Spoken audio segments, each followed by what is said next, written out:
আমরা স্বইচ্ছায় এই মহান পেশায় এসেছি। শিক্ষকরা কি শিক্ষকতা না করলে কি ভাত খেতেন না, ব্যবসা করতেন না, চাকরি করতেন না? ডু ইউ থিঙ্ক আমরা কি করতে পারতাম না? নিশ্চয়ই পারতাম। বাট আমরা এই শিক্ষকতা পেশাকে আমরা পছন্দ করেছি, তাই করছি। আমার একটা ইনস্ট্যান্স রয়েছে। আমার কচুয়াতে একটি ছেলেকে ফেল করিয়ে দেওয়া হয়েছিল। যে ছেলেটি জিপিএ A+ পাবে, ক্লাসের ফার্স্ট বয়, ক্লাস 8-এ বৃত্তি পেয়েছে, সেই ছেলেটি ফেল করেছিল। আমি যখন বোর্ডকে নির্দেশ দিলাম, তার টেবুলেশন শিটের খাতা 3 বার তারা পরীক্ষা করে বলেছে ফেল। বাট আমি জানি ছেলেটি ফেল করতে পারে না। তাহলে কি হয়েছিল? খাতা পাল্টিয়ে দেওয়া হয়েছিল, তাই না? কিভাবে? আগে আপনি কি অনুমান করতে পারছেন না? করা যায় কিনা? যায় কিনা? আপনারা আমার সাথে রেসিপ্রোকাল না, শিক্ষকরা কি যায় না? যা এগুলি বলবেন তো, না বললে আমি কিভাবে করব? আপনার আমার যে এক্সপেরিয়েন্স, আমি আপনি আমরা আমি আপনারা আমরা মিলে এর প্রতিকার আমাদের করতেই হবে। কারণ আমরা স্বইচ্ছায় এই মহান পেশায় এসেছি। শিক্ষকরা কি শিক্ষকতা না করলে কি ভাত খেতেন না, ব্যবসা করতেন না, চাকরি করতেন না? ডু ইউ থিঙ্ক আমরা কি করতে পারতাম না? নিশ্চয়ই পারতাম। বাট আমরা এই শিক্ষকতা পেশাকে আমরা পছন্দ করেছি, তাই করছি। কিন্তু আইনত খাতা চেক করার বা পুনর্বিন্যাস করার বা রি-এক্সামিন করার কোনো প্রভিশন তখন ছিল না আইনত।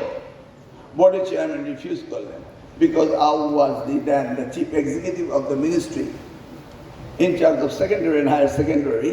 সেই কারণে I execute my administrative power. I investigated all the papers and I found যে হাতের লেখার কোনো মিল নেই। পরীক্ষার্থীর সাথে খাতায় যে লেখা তার কোনো মিল নেই। তখন আমাকে লোকেট করতে হয়েছে এই খাতাটা কিভাবে কোথায় থেকে গেল। অ্যান্ড ফাইনালি আমি পেলাম যে ওই স্কুলে একজন শিক্ষক যাকে প্রাইভেট পড়াতো, তার ওএমআর শিটটা ঠিক রেখে এই ভালো ছাত্র আতাউল্লাহ নাম তার খাতাটা সেখানে ঢুকিয়ে দিয়েছে। But I couldn't punish that teacher because পানিশমেন্টের কোনো বিধান তখন ছিল না। ইউ সি, পার পেয়ে যায়, এবার আর পার পাওয়ার কোনো সুযোগ নেই। সেই ছেলেটি এখন পিজি ডাক্তার। চিন্তা করতে পারেন, হার্ট স্পেশালিস্ট। যদি আমার কচুয়ে জন্মগ্রহণ না করতো তাহলে কি ওয়াজ ইট পসিবল? এইভাবে আমি জানি না কত ছেলে জীবন নষ্ট হয়েছে। তবে আমার স্মৃতিতে মনে রয়েছে, আমরা যখন পরীক্ষা দিতাম, যারা ভালো রেজাল্ট করতে পারবে, ভালো রেজাল্ট করতে পারেনি হঠাৎ, এই ধরনের ছাত্রছাত্রীরা আত্মহত্যা করতো আগের দিনে। জানি না আপনারা সেগুলি শুনেছে কিনা, আগে এগুলি হতো। এনিওয়ে, এখন আমরা আইনের পরিবর্তন এনেছি এবং এই পরিবর্তনের কারণে আমরা খাতা দেখতে পারবো।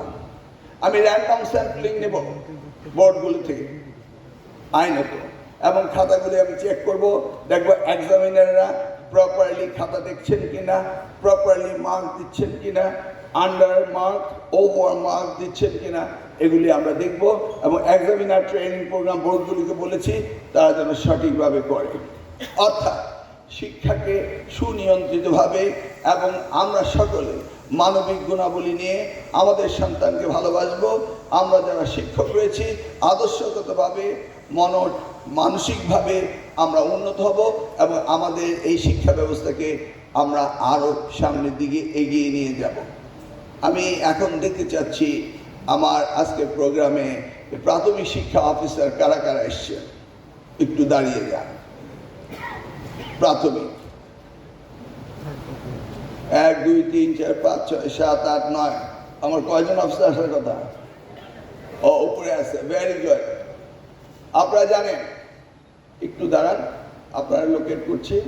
আপনারা জানেন আমাদের মাননীয় প্রধানমন্ত্রী শুরু করেছেন একটি নতুন প্রজন্মকে নতুনভাবে তাদের দৈহিক মানসিক সব কিছুর জন্য ভালোভাবে হয়, সেই যাত্রা তিনি শুরু করেছেন।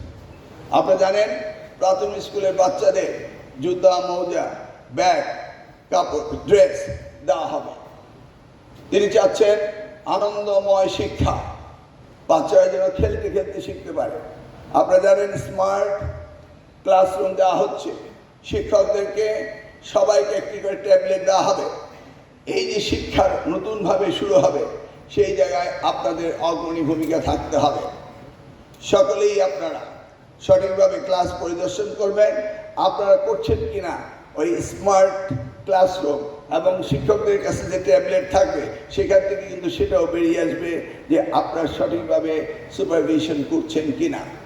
এ যাবৎ 4 মাস হয়ে গেল, আমি কিন্তু তেমন কোনো রিপোর্ট পাচ্ছি না যে এখানে এটা হচ্ছে সেটা হচ্ছে।